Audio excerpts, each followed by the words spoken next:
Hey everyone, and welcome to 1.21 Gigawatts. I am Peter, that is Connor, and this is our weekly movie news show where we talk about new movies coming out, we talk about the box office, we talk about horror films, we talk about comic book movies, and we talk about general movies. That's kind of all the sections we have, not necessarily in that order. No, I really hope not. Otherwise, this is going to be a weird show. Yes, yes.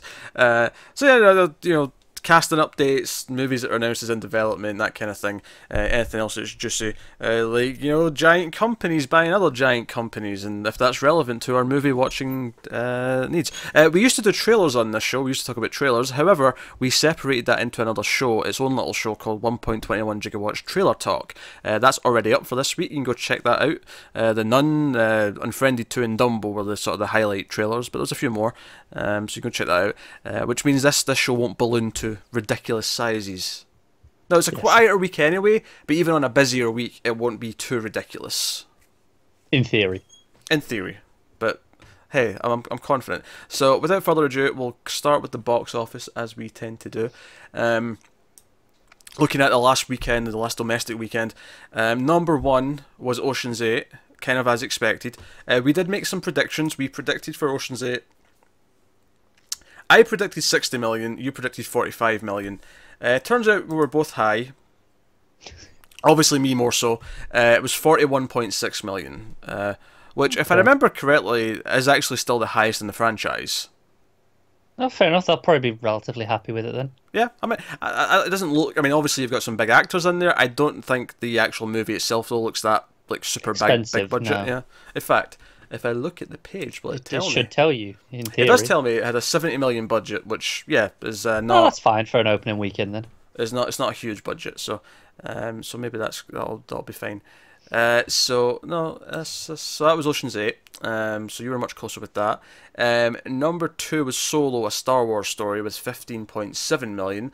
I always like looking at the worldwide for this, just so I can laugh at it. Currently, at the time of recording, that is at 322 million. Okay. And that is going into its fourth weekend. Fourth. Okay. Yeah. So the 15.7 million was its third weekend. We're getting into its fourth. It'll probably drop to 10 or below. Probably, yeah. Yeah. So, there you go. Might scrape to maybe hold to 11, but it's going to be around that. Well, I mean, it dropped 46% from last week on this Yeah, weekend. but obviously the percent drops get lower and lower as we get down to these numbers. And then number 3 was Deadpool 2 with 14.1 million. Worldwide, that has now made 667 million. So, Solo's not doing so well against Deadpool 2. But to be fair, Deadpool 2 is doing very well.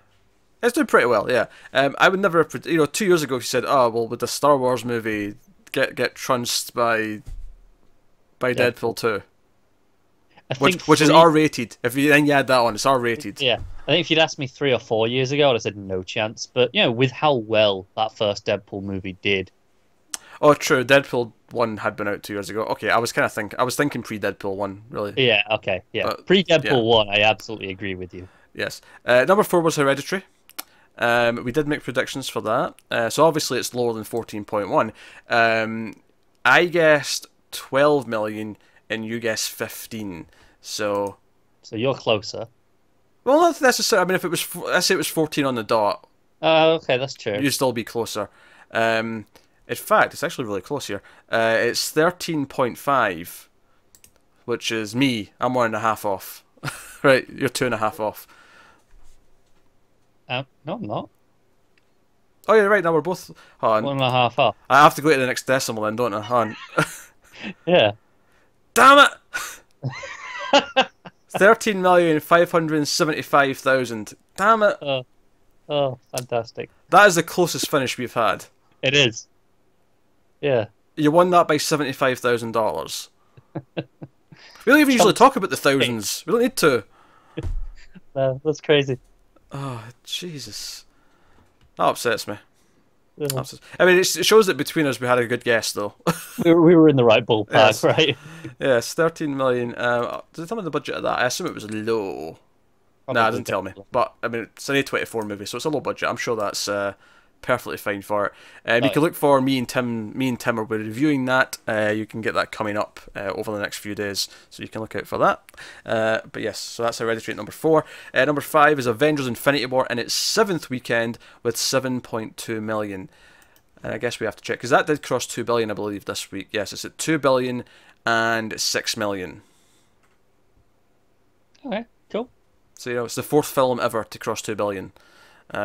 Although, I don't like counting Titanic.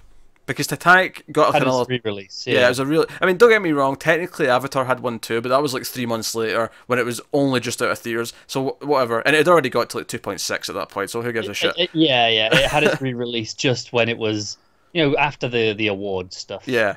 So it was within within the same year of release. Whereas Titanic, 20 years later, 3D release got another like $300-400 million. I'm like, no.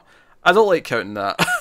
Yeah, it feels like cheap to push it over the edge with that, doesn't it? Yeah. Whereas Avatar got there pretty fairly. Yes. So, but yeah, so Avengers over 2 billion. That is cool. Number 6 was Adrift with 5.2 million. Number 7 was Book Club with 4.2 million. Number 8 was Hotel Artemis. That's its opening weekend with 3.2 million. I don't even care if that's low budget. That's a bomb. That's got to be disappointing. Yeah. Yeah. Especially when you're getting outdone by a low budget horror movie, which are expected to do pretty low, right? This should be at least matching that. I mean, that cast, you'd think it would do better. You'd think, yeah. Has quite a lineup of cast, but hey, there you go. Number 9 was Upgrade with 2.3 million, and number 10 was Life of the Party with 2.1 million. So there you go. Speaking of horror movies, by the way, A Quiet Place is at number 13 with 1 million, and that's its 10th weekend. Still hanging around then. So I'm curious actually, what's Quiet Place up to now that it's basically at the end of its run? Yeah. 325 million.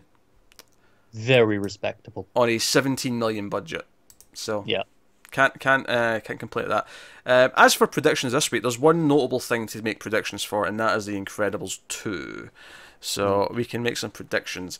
I have to admit, I don't have like in my head immediately. That's what the range is. I'm the same, and just for some context, sometimes you like go, okay, previous movies in the franchise.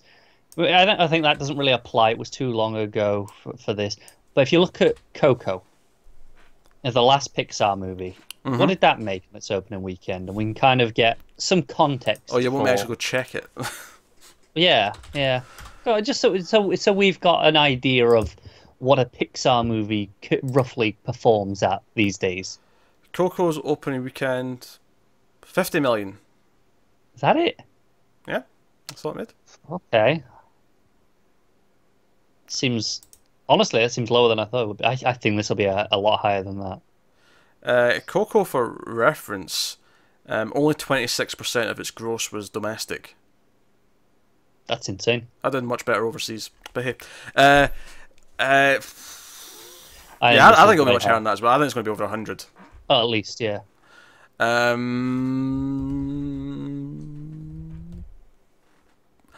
going high. You going what? I'm going 200. I'm going high. Because screw it, I'm excited. I don't know about that. Ambitious, I know, but well, do you know what I'm going to do? You're going to go the other end. No, I could be a real dick here and go 199 because that would mean no matter what it does underneath that, I win. Yeah, but it's not about winning at that point. It's like, oh, fine, you won, but it's semantics. You've got to actually, you want to be close properly. You don't want it to be 101 and then you go, well, I won because I'm at 199. I'd still take the victory personally. Yeah, you would because you're a dick like that. But you know what? No, I'm going to go with a more serious guess. I still think this is high. I still think I'm shooting for the moon here. I think yours is absurd. Astronomical, yeah. But I'm shooting for the moon with 160. Okay. 160. I'm thinking the 130 to 160 range is where I think it's going to land, but I'm going with the top end. Oh, that makes sense. I mean, you've got the headroom to go with me going up that high. Yes, I do. As long as it's under 180, I win. Yeah.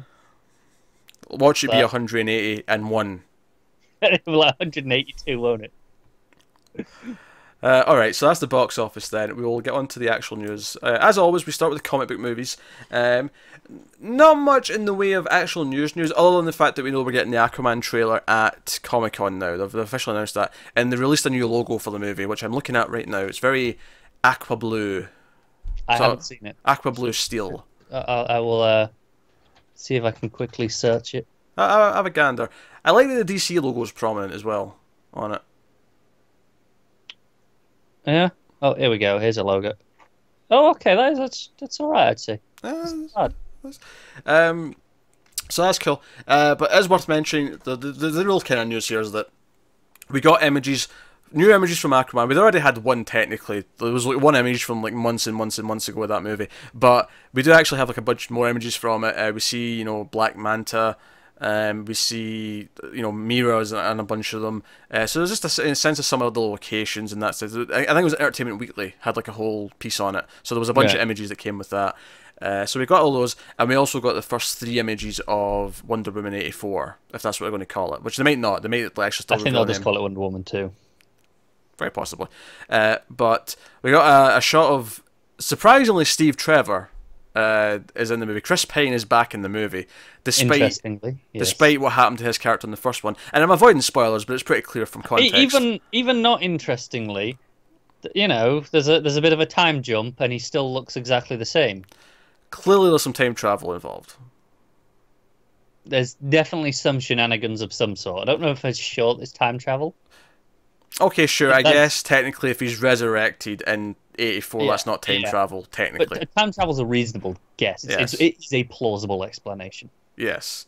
I'm thinking he was zapped out of the plane at the last second, and maybe he'd be dropped in 84, like he is. But, do you know what? I never even thought about, like, because even though I typically like stuff set in the 80s, because I love the mood that kind of brings, I never really thought about it in relation to this, even though I knew it was set in the 80s, because it was a Wonder Woman movie. I didn't really think about it, but seeing him in those ridiculous like trainers, or sorry, sneakers, for everyone else, and seeing you know, there's a shot of Diana. There was some set photos as well, and on top of the official photos, there was some set photos that went out this week, and you see, you know, Gal Gadot wearing like, you know, some regular clothes, some street clothes, if you will. And some eagle-eyed fans spotted that this was the same outfit that Linda Carter wore in some episodes of the TV show. So that was a nice little touch. And you know, we got one later in the week that was actually Wonder Woman in costume, and it is pretty much the same costume. It's a little bit more colourful, I think, but brighter. But I don't know if that's the actual costume that's changed, or if it's just the lighting and the colour palette. It could be. I mean, I'm sure if you look at them side by side, you might notice there's some differences in the actual design, but it's not drastically different. But I'm going, oh, that looks way different to before. No, but it's bright and it pops, and I like it. It's the 80s. It should be bright. Yeah, it should. Yeah. Also, it's a superhero movie, then I'm sick of all the dark, drab superhero DC movies. So some colour is nice. Well, you know, I mean, we've not seen the trailer yet, but the images of Aquaman do make me think it's still going to be dark and drab. Which, admittedly, it's underwater, so maybe it should be dark and drab. No, exactly, that's fair. But it's not going to break the trend, I guess, is what I'm saying. I don't think Dude Bro Aquaman was ever going to break that trend. Though. Yeah, I don't think so either. So no, I given that Wonder Woman was pretty good, you know, third act was a bit shaky, but otherwise it was really good. I'm actually looking forward to Wonder Woman 2. It's nice to look forward to a DC movie. It's really nice. And hopefully the Aquaman trailer impresses us. So, no, it's good. I will say the Black Manta helmet. It looks not bad. It's not perfect. We don't see it from the front, admittedly, so maybe I'll like it more when I see it head on. I haven't seen this one. I'm going to have a quick scan and see if there's. He's not wearing it. He's sort of, you know, the actor's looking at it. Right. In the shot, so you can see the Black Manta helmet. Cool. I'll see if I can find it. Don't get me wrong. It's silver. It's got the red, you know, visor sort of section. Yeah. What's your problem with it then? Like, you know. I mean, it's all right. It feels a bit more, I guess, not wide enough. I guess is what I'm trying to say. Okay, that's fair. I'm looking at it now. I don't know if that's just a trick of the angle. It may be. Yeah, maybe very well it may be. I go. I mean, it looks kind of more rounded, more, you know, astronaut-y. Yes. Right? But I don't know if that's just a trick of the angle that it's at, and it actually is more oblong. Oblong. That's the key. We want oblong. Yeah, we do. But hey, so we'll move on to the general movie news this week. So first things first, AT&T. Now we've not spoken about this before, but I felt it was worth mentioning now that it's actually happening. and they got approval from the judge and all the rest of it. AT&T has finalised its $85 billion deal to acquire Time Warner. Yes. This is pretty big. Now, It is. I don't know if it necessarily has any effect on any of the content we get from Warner Brothers. You know, because it's not like AT&T aren't content creators. In fact, the reason why they probably want this more than anything is so they have content. Yeah, absolutely. This isn't like the Fox Disney thing. Now, AT&T aren't a great company necessarily. You know, AT&T and Comcast and all the cable providers are all pretty shady-looking individuals, let's be honest. No one likes them. But the way I see this, and it kind of reminds me of when Comcast were trying to justify why they wanted the Fox asset so much, I see this as AT&T trying to survive, because they know that more and more people don't want cable, they just want the internet, and they just like subscribe to some services. To have a service that people subscribe to, you need content. Warner Bros. Has one of the biggest libraries of content there is, and on top of that, they constantly make more content. They have TV branches, they have movie branches, they have comic branches, they have DC Comics, like all of this going on. So that's what I think this is. This is them. Lego. I believe they own Lego. They do own Lego, which is a pretty big deal actually. Yeah. Just in terms of toy merchandise, like that's just in terms of in terms of diversifying what you've got there. Lego's So- pretty huge. I legitimately think the reason why this is so important to them and why they're because $85 billion is a lot of money to spend. It's a lot of cheddar. This is as simple as them looking 15 years into the future and seeing we won't survive if we don't have content. And they know it. So they've made sure they've got content. I can't really blame them for that. I can't blame them. It makes sense. And I don't necessarily like. I mean, they could make demands of Time Warner, but I don't think they will. It feels like Time Warner will just still operate within them. Here's the thing: Time Warner is very profitable anyway. Yeah. AT&T just like, yeah, keep doing what you're doing. Just give us all your money, all your profit. Oh, that's ours now. Cool. Yeah, like I say, they'll probably set up their own streaming service at some point. Possibly multiple streaming services for different parts of Warner's content. But hell, Warner have already got a DC service coming. They already have the animated, the Boomerang one or whatever it is. Yeah. So they've already got things like that going, and now this can be theirs, and they can make money off streaming services. So I think that's the main reason for it. There might be more to it than that as well. I'm no expert by any means, but that's what I'm seeing when I look at this. No, I agree. I wouldn't expect anything to change though on the day-to-day production level. At least not for a while. And if it ever does change because of this, it'll be so gradual. We'll never even attribute it to this. I don't think. No, I agree. But I don't think there's anything to be worried about. There's no, oh, will that movie happen? Yes, it will. If it's in development and it was going to happen, it'll still happen. Yeah, I feel like Disney getting Fox actually impacts a lot, at least with the X-Men and stuff, would impact a lot more of what they're making than what this would to Warner Brothers. The difference is Disney and Fox are direct competitors in the content creation market. Yes. Whereas, AT&T aren't putting out their own movies. So... it doesn't really translate, right? They're not. Yeah, it doesn't mean anything creatively until we hear something weird like they start mandating things because of X stupid reason. But could happen, but I don't know why they would, other than just idiot executives. Which see them every day, don't you? Yeah. So hey, so there you go. That is maybe since net neutrality is dead, maybe if they can give themselves the fast lane so their streaming service works amazingly on their own service. Yeah, why not?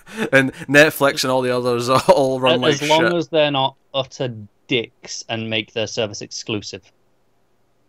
I don't think they'd want that. I think they'd want to make money from everyone. I think they would as well, but just exclusive perks. Because like I say, this thing's exclusive. When I say this is looking to the future, I think part of that is admitting that the old models are dying out, and they need to make money off of everyone in different ways, and that means even people who don't buy our service, we can still make money off subscriptions of various things.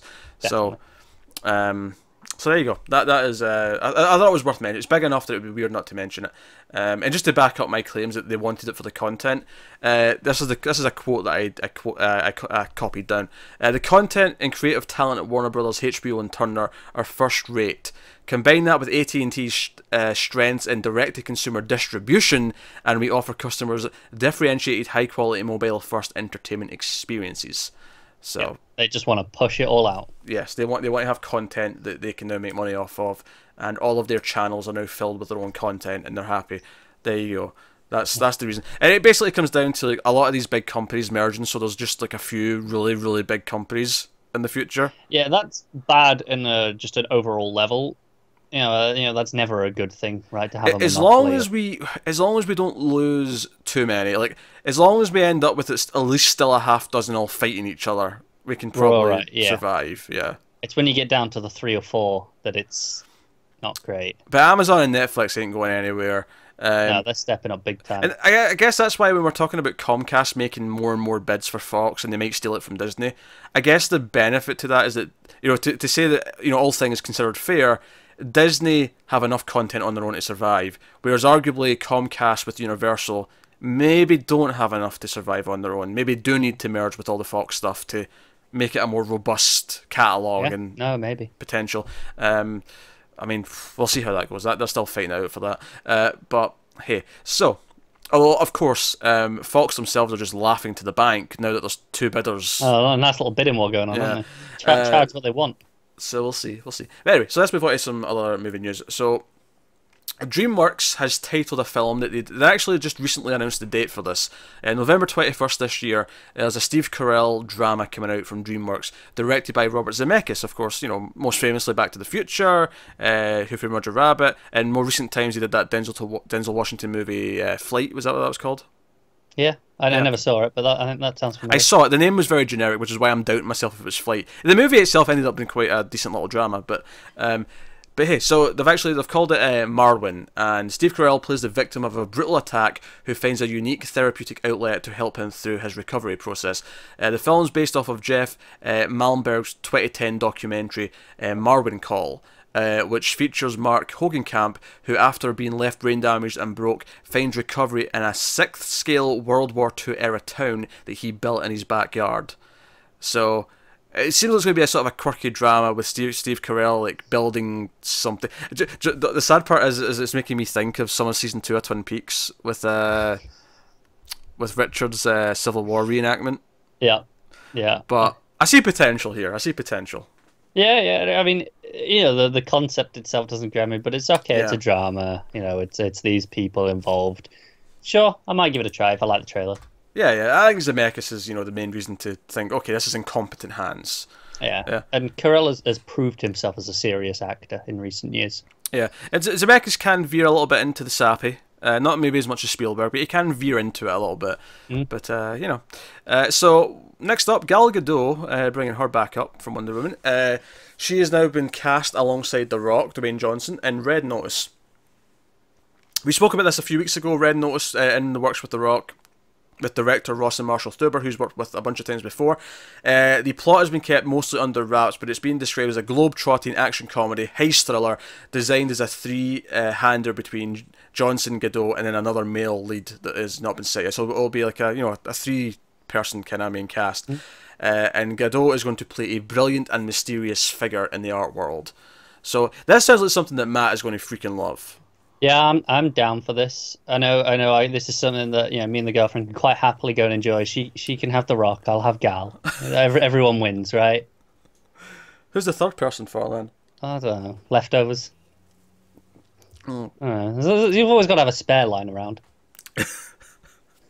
Well, I mean, yeah. I don't imagine with Ross and Marshall Thurber. I think he did San Andreas. So.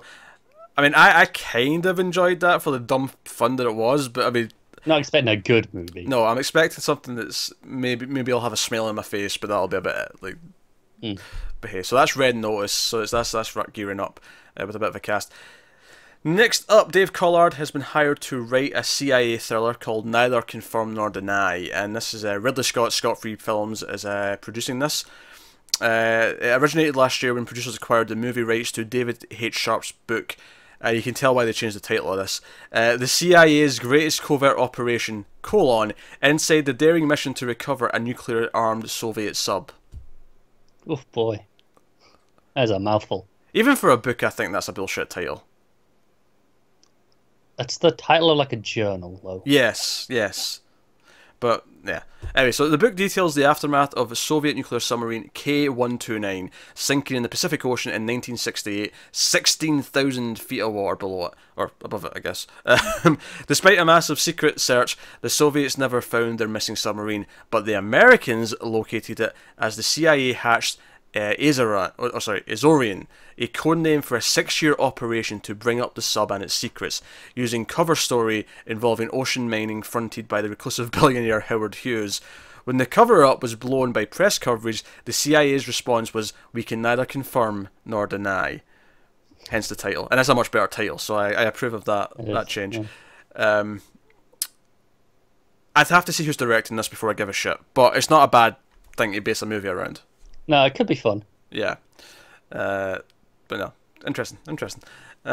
Next up, Hiro Murai is in talks for his feature debut as a director. He did a lot of episodes of Atlanta. He did Childish Gambino's music video that everyone liked from like a month or so ago. A couple of weeks ago, yeah, that one. So This is America. That's what it was called. Yes. So he is in talks for a film called Man Alive, a thriller that is a spec script by Joe Greenberg, which was actually rewritten by David Robert Mitchell, who is notable because he wrote and directed It Follows. So let's pay attention, shall we? Man Alive covers the events following the invasion of Earth by alien species, when a man faced with isolation and loneliness in order to survive realizes he might not be alone after all. So not a lot to go on there. Obviously, he thinks he's the last man. There's aliens everywhere, but then maybe there's some other people. It's kind of a generic, honestly, concept for a sci-fi movie, but it's also one that I can enjoy. Yeah, it's not unique, but if it's good, right? Yes. It's worth mentioning that Noah Hawley is also in the list of producers. Okay. So, yeah, you got some names there. So the rewrite was by someone I like, and, so, interesting. So yeah, that is what did I call that? Man Alive. I forgot to bold it. That's why I had trouble fighting it there. I usually bold movie titles. Oh, no, it's a bit of a rush job this week, isn't it? I mean, you forgot to do the box office right before we started. What does that matter? I just look at Box Office Mojo when I'm saying that. I'm just pointing out the fact that it's just a bit sloppy. All that happened before we started was like, oh, I did my tab for Box Office Mojo. That's literally all that happened. I'm just saying it's a bit sloppy that you're just not prepared. I didn't bold one word. God, screw you. It's 2 words, right? Man Alive. One title. You know what I meant. You pedantic ginger. That was rather restrained of you. There may have been some swearing planned, but I held back. Anyway, next up. Ben Affleck and director Gavin O'Connor are in talks to come on board another project together. They worked on The Accountant as a team, so they may be coming back together. It's a script by Brad Inglesby. Warner Brothers is trying to make a deal in the movie that would happen. It would put it in fast track because they're excited about it. Seemingly, it centers on a former basketball star who lost his wife and family foundation in a struggle with addiction. He attempts to regain his soul and salvation by becoming the coach of a disparate, ethnically mixed high school basketball team at his alma mater. So Affleck wants to play the basketball star. O'Connor, of course, would be directing the film. It's called The Has-Been. Yeah, okay. Well, it doesn't sound like it's for me. Yeah, it's not jumping out as me as something I'd be super excited about. I remembered kind of enjoying Coach Carter, which it's not the exact same story. Coach Carter wasn't like a has-been. He was more of a disciplined coach, but that was an alright little movie, I thought. Oh, fair enough. At the time, I mean, I don't know, it's been a while since I watched it. But hey, so yeah. So next up, John Cena has been cast alongside Jackie Chan in an action film called Project X, which was untitled up until now.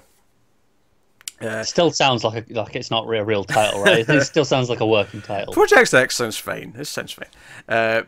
Which has been directed by Scott Waugh. Waugh. Waugh. Yeah. It's just a funny It's name. or wow, right? WoW? Yeah. It's the only other way I can even. It'd be OU if it was WoW, though, would it not? Maybe. I don't know. I'm not looking at it, so you know. Scott Waugh. I don't know. So this is a weird name. Who directed Need for Speed, which does not fill me with... Not that I've seen that, admittedly, but it looked bad. It didn't look great, did it? So it follows a Chinese private security contractor who must help get oil workers out of peril when the refinery is attacked in Baghdad. Once he uncovers the attack as part of the plot to steal the oil, he partners with American former Marine who lives in Iraq teaching orphans. I laughed when I read that. It's such a movie script idea. He's an ex-Marine, but now he teaches orphans. Yeah. Heart of gold. It sounds atrocious. But inherently, it's so goofy sounding that this may not be bad. This might be like stupid fun if it's going this far into the tropes. You'd think, but you know, I just assume they're going to play this straight. If they play it completely straight, then sure, yeah. Unless they play it so straight that it's just really funny again. But that's not intentional at that point, is it? Well, no. Well, I'm not expecting this to be intentionally good. I'm expecting it to be unintentionally good. Yeah, okay. Does that make sense? Yeah. The rest of this reads, the Marine has been fooled into thinking he was working to seize illegally gotten Chinese assets before he learns he had, and he partners up with the Snow Leopard Commando. So that is that's Project X. I'm just imagining big muscly John Cena in a room with orphans. Yeah. And they're painting him as this amazing person, the heart of gold, but then he has to like pick up the gun one last time to go and help Jackie Chan fight off all these bad guys. Yeah, they're determined to make John Cena a thing, right? He's got charisma, so I mean, I can see why. Do you think? He's definitely. I don't think he's got a lot else, but he's definitely got charisma. Fair enough. I mean, whenever I've seen him in any of the movies, I've been like, why are you here? Because he's a really big, muscly dude. That's about it. We already got that. We got which I think would be fine for some dumb action movies. If they put him in more dumb action movies that are, you know, decent, then I think he's a fine, muscly leading man to service a dumb action movie. Yeah, okay. But I don't know. Which does take us out of the horror section of the week. So we have a couple of things here. First up, we have some casting. If you remember a few weeks ago, we talked about Doctor Sleep, which is the Stephen King sequel to The Shining, and that Mike Flanagan is on board to direct it for Warner Brothers, who's done a couple of interesting films before. So the news this week is that Ewan McGregor is in talks to play Danny Torrance, who is the kid from The Shining, who would now, of course, be middle-aged. Ewan McGregor aged. Ewan McGregor aged, exactly. Which probably, I mean, it probably syncs up. I mean, he probably wasn't far away from that age in 80. Yeah, I mean, give or take, right? Yeah, close enough that no one's going to question it. Not that it needs to, I mean, they could just say that, because I don't know if this is the movie's meant to be a sequel to the actual Shining movie, or if it's just that those events took place in the past somewhere. I would say, given the famously the Shining movie is drastically different to the book. If this is meant to be a direct adaptation of the book, it kind of has to kind of disregard the movie on some level. But that said, the way this and this is just the article from Deadline, so this could just be their wording and not getting this right, but it says the Mike Flanagan directed continuation of the storyline that began in the Stanley Kubrick film The Shining. So even though King doesn't like the movie, a lot of people do, so Warner Bros. Might want it to feel like it can be a sequel to The Shining. They actually might want to have that. They may not have to overtly do anything about it to like make it tie in, but they don't want anything to contradict it, maybe. No, that's true. And I'll be honest, having never read The Shining, I don't know, what the difference sure, yeah. I mean, I don't know how much of an impact it would have. I love the film. Oh, I do too. Don't get me wrong. And I and I get if King's pissed because it maybe doesn't do what his book did, but I mean, as someone who's not read the book and seen the movie's fantastic. So, Yeah. But hey, so the novel begins as Torrance character, because we didn't have this full description last time, even though I'm sure I could have just went and got the book description. But there was definitely parts of this, even if I did do that last time, there was parts of this that I did not get before. Okay. Right? The last part of this I definitely didn't know from the last time we talked about this. The novel begins as Torrance carries the trauma of the Overlook Hotel into adulthood. He's become a reflection of his murderous father, with lingering rage and a drinking problem that dulls his pain, as well as his shining powers. Those powers return when he embraces sobriety, and uses his gift to help the dying at a hospice. He establishes a psychic connection with a young girl who shares his extreme abilities and is being targeted by a scary group with similar abilities. They found that their powers grow if they inhale the quote-unquote steam that comes off others with the power to shine when they are suffering a painful death. That's worded kind of funny to me. I feel like the more succinct way of saying that would be when someone with the power of the shining is dying, they can sort of feed on it. Feed on the energy, yeah, and become more powerful, right? That's what that's saying. Calling it steam feels weird to me. I assume in the book it has like a, it's described as a visual steam. Yeah. But they're essentially feeding on the essence of the person and the powers, So sounds great. And honestly, nothing about that makes me think they can't just say the movie's in continuity. No, I mean, it sounds fine to me. I think the benefit of it's 30, 40 years later, and Danny's now a middle-aged man, and it's all his new story. It doesn't matter what what's changed with the it doesn't sound like it. Yeah. But basically, all you had to have is Dad was awful, went mad. He has powers. Yes. It does sound like this will go way more into his powers though than it does. It sounds like this is what it's about. Yes, and it says the group's scary, so I think that confirms it's still going to be a horror story in some way. But we're going to have evil psychics essentially coming after him. That's cool. I like Ewan McGregor personally. He's all right. I don't necessarily love him, but I don't necessarily dislike him either. Cool. So that's cool. Next up, Amblin and Atomic Monster. Atomic Monster is James Wan's company. Are in the early stages of remaking Arachnophobia. Oh, cool. That was interesting, right? The 1990 Frank Marshall directed horror comedy film is about a species of South American killer spider that crosses the US border in a coffin. It breeds and becomes a massive killer. Jeff Daniels and John Goodman starred in the original, which a few brave souls try to track down the queen before the hybrid breed can take hold.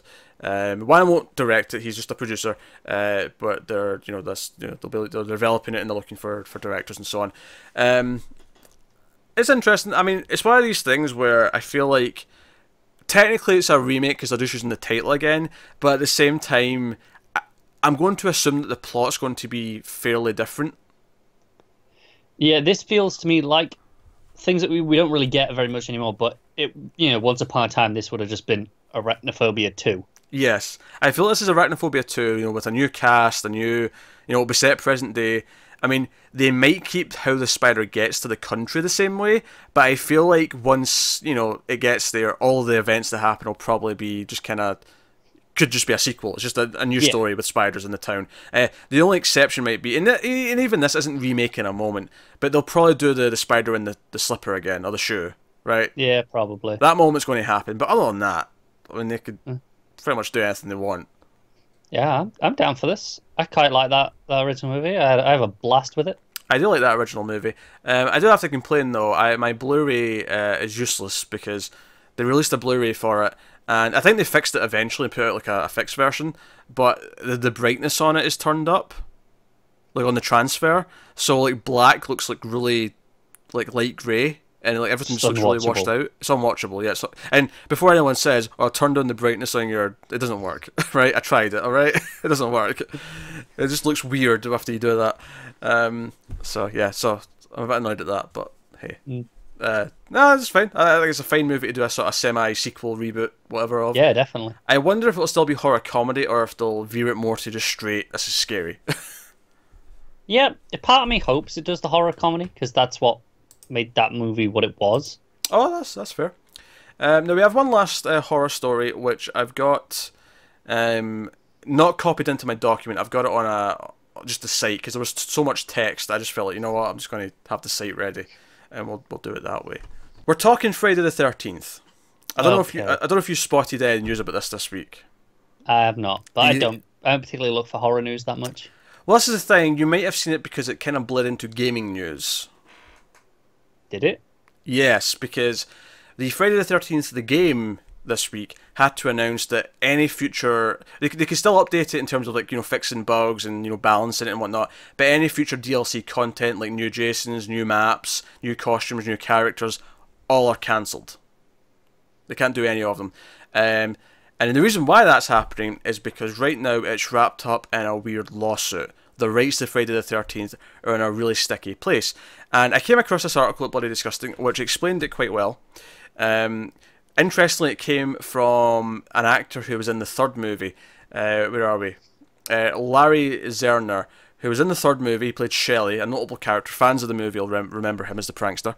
But he became a lawyer after he was in that movie. So because he's connected to the franchise, as you do. Yeah, I'll explain this lawsuit, because a lot of people are really like, people who play the game. There's been a lot of like.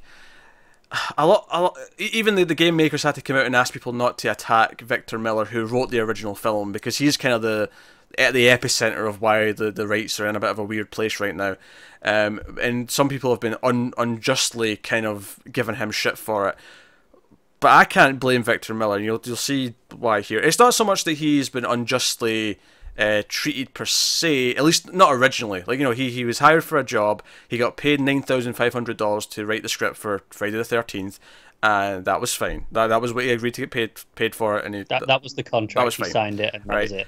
However, here's where things are getting sticky, right? So the Copyright Act currently in place, right, in US law, includes a provision that states that an author can terminate any transfer he or she has made after 35 years. Congress added this provision to allow creators, writers and songwriters, etc., who sold their rights cheap to have a second chance. In the case of Victor Miller, this is a direct quote from the lawyer, by the way, the lawyer actor, right? He was originally paid about $9,500 for the original Friday the 13th script, which is then turned into 12 movies, a very successful video game, and lots of Jason Voorhees merchandise, right? The franchise Victor helped create has made hundreds of millions of dollars. He get paid $9.5 grand. Yeah. So, you know, and there's a law that states he's got a second chance to sort of renegotiate and say, hey, maybe can I get some royalties going forward, right? And that's a big point. One of the things he says here in a second is that this does not count for stuff that's already been made up until now. This would only be for new things going forward. Right. Okay. Right. So he continued. But Victor was not entitled to any of that money. Victor did what the Copyright Act allows him to do. He sent a notice of termination to Sean Cunningham. Sean Cunningham's the producer who produced and directed the first movie, and he owns the rights to Friday the 13th. Giving Sean 2 years' notice of the termination, which occurs in June 2018. So 2 years ago, he sent a notice saying, hey, this law's coming up. My chance to renegotiate terms for my royalties, because I wrote the script, are coming up. I'm giving you the 2 years' notice, which I'm supposed to give you.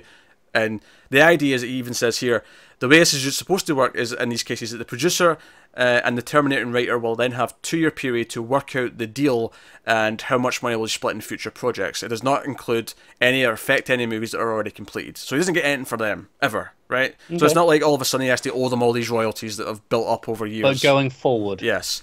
Because that would be unfair, I think, to say, oh, just because of this new rule, you have to owe these people money that you know. It's an interesting law. It is interesting. But I kind of like it, actually, just in the sense that, yeah, if you made something, you got paid a small fee, and then it became like a huge juggernaut of a franchise. And it's 35 years, which means you have to be fairly young to make use of it later on. Yeah, do you know what it is? You know, I get it. Before this, you signed your contract, you got paid, tough shit, right? Yeah. But I'm thinking Superman, right? You know, like, you know, they signed him over, you know, pretty cheap, and, you know, they had no regrets at the time because they thought it was going to fail, and it was failing when they tried it on their own. You know, DC pick him up, and, you know, now Superman's, well, Superman, and, you know, it took only in the last few years have the families been able to get anything from that. Yeah. So no, I think this is a fine rule, especially since, you know, after 35 years, if it's become a juggernaut like Friday the 13th you can spare some. Yes, you can afford to give the original writer, you know, a few thousand, maybe even $1 million a year, right, for the rest of his life. You know, whatever. You can afford it. You totally can. What 1% of everything that all the movies from now on make. Yes, and it's you know, they don't make as many of those movies as they used to, so it's not like it's going to be that often. No, but all the movies, you know, any of the movies, the games, you know, merchandise, 1%. That's it. to them, that's a negligible loss. Yes, and to the writer, it's probably a fortune. Exactly. Right, so here's where the problem comes in, because it's so far like, okay, fine, so they renegotiated and everything's hunky-dory, right? Well, no. So Sean and Victor would need to make a deal because the termination only affects the Friday the 13th US rights. Because of the crux of copyright law, even after termination, Sean would still own the rights outside the US. But instead of making a deal, Sean sued Victor, claiming that an agreement that Victor signed in 1979 is not terminable. And that fact is... And the fact is, this is a very new area of law. I think because when this was put in place, it's only just now that people are starting to... It's been 35 years where this is starting to come up more and more. So there's not a lot of guidance for how judges on who is right.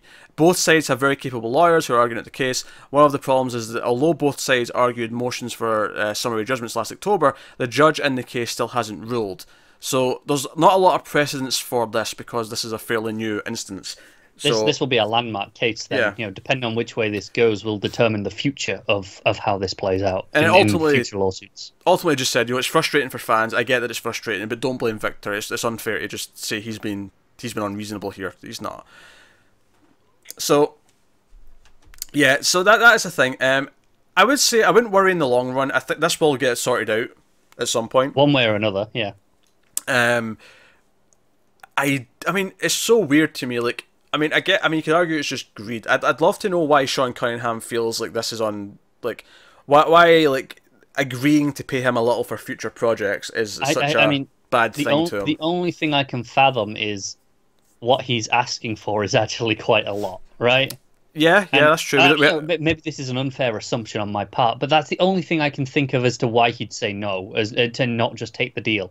Which is interesting, I suppose. They say they've got 2 years to, like, make a deal. I wonder if there's, like... Is there any kind of limit? Like can the original writer just step in and say, well, I want 80% of everything in the future? Like, because of course that's unreasonable. No one's going to give them 80%. It's 80%. You give me 80% or tough shit, you don't make any more, right? Yeah. In theory, if I'm understanding this law right. Yeah. I mean, obviously this is a very simple explanation of it. There might be more facets, maybe more... Yeah. You know. But... I don't know. Obviously, I'm a fan of the franchise. I would like more movies, so hopefully get this sorted out soon, please. That'd be nice. And obviously, if you are a player of the game, it does kind of suck that all of a sudden there's no more content allowed until this gets sorted out. Yeah. So it's an interesting thing. Copyright law is so interesting. I say that with complete sincerity as well. It's interesting, and sometimes it's complicated, and then sometimes it's too complicated for its own good. And it doesn't help that certain rights holders keep messing with it because they're afraid of losing copyright on their... Like, Disney has messed with copyright. Like, every time Mickey Mouse is going to go public domain, they change the law because Disney steps in and says, hey, we don't want our mouse to go public, so change the rules. Yeah, I can't remember which company it was. I think it might have been Warner Records that had the rights to Happy Birthday up until like 2 years ago. Because they kept messing with it. Like, so. Is that finally public? Yeah, it is now.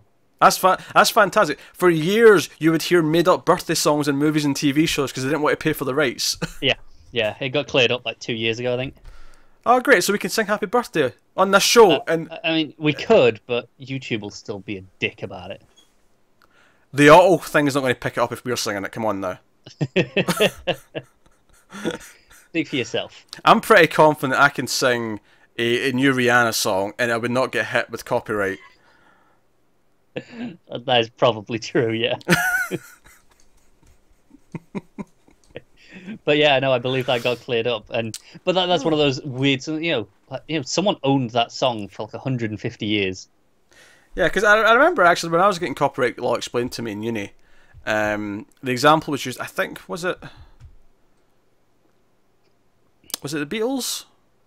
It must have been someone. If it wasn't the Beatles, it was someone who was not too long after the Beatles, but someone of that age, because their rights were going to expire because they'd been around so long. Right. They fought to have them changed because it was like, we're going to lose our royalties here. Come on now. Yeah, they changed it so you get, the writers now get their entire life for the royalties, plus they actually get like longer after they die for their families as well. like for the writers of songs. It's pretty extreme these days, actually. Also, interesting in the case of music is that there's separate copyrights for both the written song and then the recording of the song. Yeah, so the writer will get a royalty, and then just the band, whoever performed on it, gets a separate royalty. But the copyright for the performance doesn't last anywhere near as long as the writing. They're completely separate times of length of how long they last. Yeah, so there's a point where you could start to play that recording for free, right? Yeah, yeah. But if you did a cover of it, you still have to give royalties to the original writer. Yes. Right. So when does the recording copyright run out? I'm curious. I think if I'm remembering, the recording one is like 30 or 35 years. Oh, so stuff from the 70s is like public domain now? Kind of. It's weird okay. The way it works, because you still have to pay the writer credit as well. All right, okay. All right, so before you were paying double.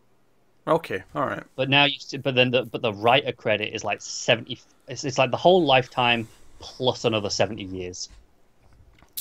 So classical music though, that's all royalty free. Oh yeah, you're good on that one. You can go play those. Didn't have all these copyright laws when Mozart. But this is the interesting thing with a classical piece. Say someone made a recording of a Mozart piece 3 years ago. Oh yes, they would own the rights to the recording of it. Yes, they would own the performance recording rights, so you'd still have to pay them that. Although I'm going to go out on a limb and say that you can find royalty-free recordings of most classical music for the purpose of using it, because people want free versions. Yeah. Of course you can, but I just think it's interesting that is separate like that. So what you're saying is if we sing Happy Birthday on this show and then someone uses our recording somewhere else, they're going to cough up. Yeah, we have copyright on that. I mean, obviously we have copyright on all of our videos. That goes without saying. You have copyright. It's just it's automatic. You don't need to do anything. It just is. Yeah, that was one of the surprises when I was being taught copyright law in uni. Is that no? As soon as you've got it on paper, at the very least, you own the copyright to whatever the idea is. It's those old myths of you have to post it to yourself, right? And like date it. Yeah, I remember someone bringing that up and he said, "Oh, I mean, that's not necessarily a bad idea, just in the sense that if you have to prove it later in court." Yeah, it's just to prove that oh no, this existed at this time, right? Obviously, these days it's much easier because many people will save things to the cloud. They are time stamped with dates. So just that's the lesson. Just save stamp. Email it to yourself. The email will date it. There you go. That's easy. You don't have to post it physically. But hey, so yeah, that's some copyright lessons for you. But hey, that's actually that was the last news story. So we're done. It shows that I actually find copyright really interesting, doesn't it? I mean, as far as law goes, it's the more interesting side of it. Yeah. I don't know if that's just really sad though that I could just read about copyright law. No, probably no other area of law, just that. Depends on the context.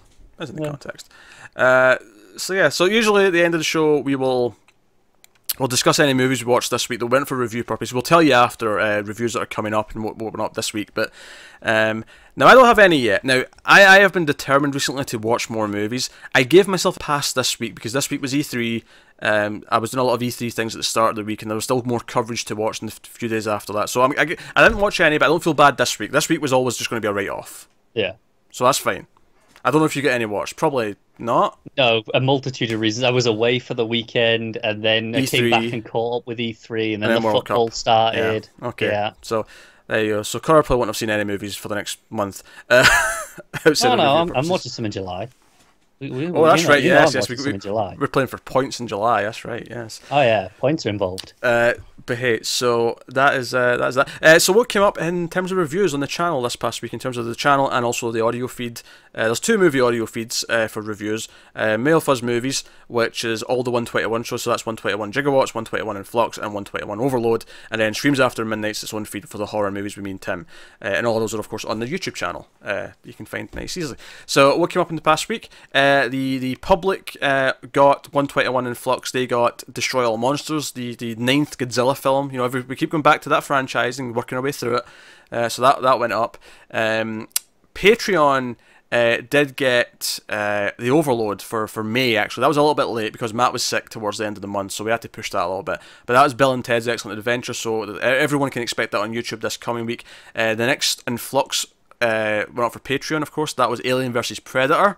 You can expect that for everyone next Friday for the public. Another franchise we're working our way through. As obviously we're working our way through that because we're working through the Predator movies before The Predator comes out later in the year. We did It has an awful naming system. We did the Alien franchise last year before Covenant came out, so this year we're doing all the Predator movies, including the AVPs for The Predator. So that's that. I think that was it. What did Screams have?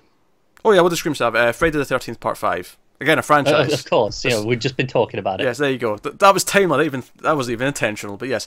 We did Friday the 13th Part 5. We're working through. Next up on that will be Hereditary.